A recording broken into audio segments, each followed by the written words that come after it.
What did you just say? So I heard we get on bus. I ain't getting on that bus. I'm staying. Come on, let's go. Going by some side piece, we could go right now. Honoring your father is your first responsibility.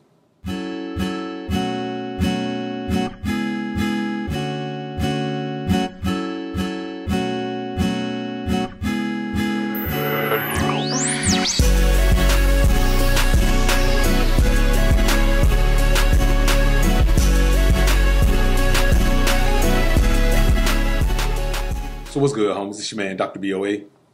When you have a son, you want him to be the spitting image of you with some improvements on the things that you didn't know when you were younger.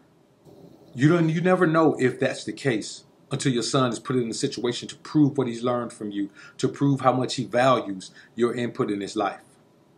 Now, this is a little bit more difficult when you're not in the house with your son every day. But if you're a man and you got a family, this video is for you. If your son doesn't have your back like this, you're raising a mama's boy. Or she's raising a mama's boy, depending on how you want to look at it. Or she's raising a mama's boy, or she's raising a mama's boy, and you're allowing it to happen under your watch. Again, if you don't live in a household, it's a little bit more difficult to manage this full time. But somebody sent me a video on IG where this mom is dropping her kids off at school in the morning, and when her son, he looks to be, about around my son's age, somewhere between 10 and 13. And when he gets out the car, she says, "Hurry up, I'm about to go stop and see my side piece." He stopped in his tracks and spoke to his mom as if his dad was speaking through him, with no intent for disrespect, but checking that situation right there on behalf of his dad. And not be one of these kids that just goes along with whatever his mother said because he wants to protect his mother. And this is what you would hope your son does when you're not around. Let's take a look at this video, man, and we'll come back and chop it up on the real tip. Tell me your son had his dad back without telling me. Love y'all. I'm about to go by my side piece house, okay? Y'all have a good day. Wait, what? Hurry up and get on the bus. What did you just say? So hurry up and get on the bus. I ain't getting on that bus. I'm staying. Come on, let's go. Going by some side piece, we could go right now. Come on, mama. It's too early in the morning for all this. Let's go. So I was just playing. Yeah, that's what I thought. See, we live in a world where there's a bunch of mama's boys who believe that protecting your mama is your first responsibility, but it's not. Honoring your father is your first responsibility.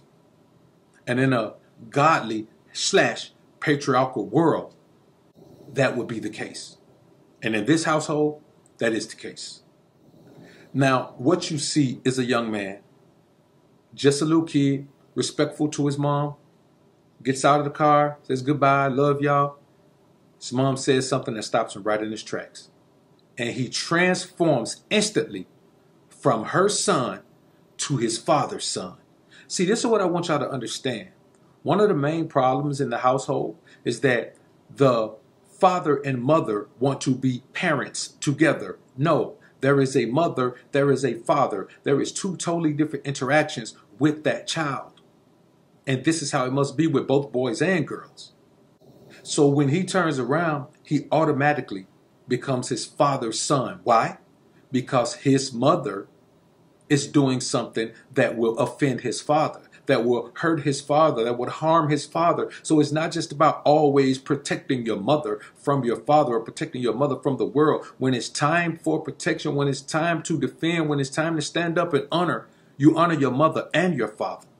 If you notice, when you hear it in church, it says, "Honor thy mother and father, so thy days on earth shall be prolonged." But the original text says, "Honor thy father and mother, so thy days on the earth shall be prolonged." Now, I know you may say it doesn't matter. Even women will say, "Well, that don't matter. See, that's just semantics. You just want to change the narrative again. It don't matter which one first." If it don't matter which one first, then let's go back to the original text. When the text was changed, it mattered. That's why it was changed.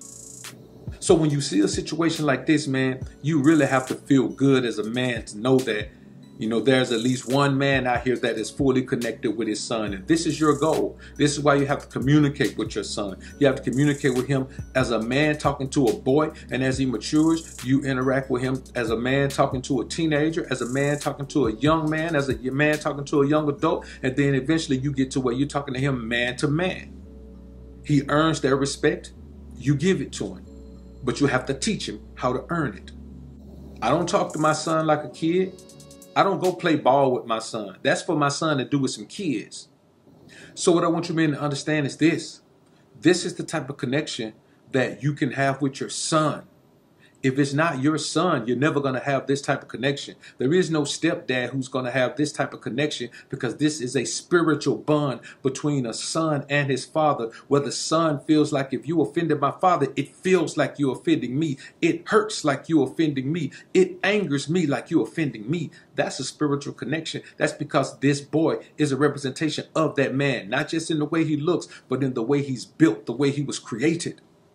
And I want you men to understand that this is the outlook you must have when you're dealing with your woman and y'all got a child or children. You must make her understand, make sure she understands that your interaction with those children and hers are two different things. You let her be a mother over there, and then you go over there and be a father. This isn't a teamwork makes the dream work thing. This is you being a father, which is something that is very important to every single child on this planet. You have to be the best father you can be. And in ideal situations, you are in the household with your children. I'm telling you, I can tell you this from experience. Not being in the household with your child creates a barrier that you have to figure out how to circumvent and overcome, but you can never fully overcome it, because fatherhood is a daily interaction, necessary engagement. Let's try that again.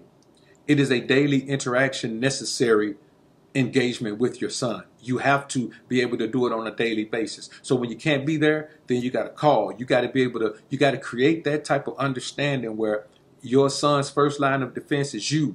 And also you want to create where if somebody accosts you or somebody does something or somebody says something, that your son jumps to your defense. He should be bothered by it the same way he would be bothered by if someone says something about his mother. And I ask you men this, all of you men, if you right now had a disagreement with your wife and you decided that you wanted to get physical, would your children, your son included, help their mother? Would they simply try to break it up, or would they start to help her physically engage with you? Now, let's reverse that. What if that same situation occurs and she's getting the best of you? Simply because you don't want to take it there. But are those children going to help you? Are they going to just try to break it up? Or are they going to defend you the way they defend her? In the real world, the way the world is intended to be, your son would defend you, just like modern children defend their mothers. This is the downfall of a society, when even the sons have more value for their mothers than they have for their fathers. The man whose spitting image they are, the man whose character they've adopted, the man whose physical appearance they've adopted, the man whose spirituality they've adopted. The world is changing, but not for the better, for the absolute worst. Y'all comment down below and let me know what you think about this topic, man. I look forward to hearing what you men have to say. I'm out. Alphas up, betas down, it's the motto. Simps claiming that they pimps, but they not though. Alphas up, betas down, it's the motto. Suckers claiming to be players, but they not though. Alphas up, betas down, it's the motto. Tricks acting like they max, but they not though. Alphas up, betas down, it's the motto. Betas claiming to be alpha, but they not though. Now, I'm not gonna tell you, man, that you shouldn't value your woman at all. A woman does have value, but you can't overvalue her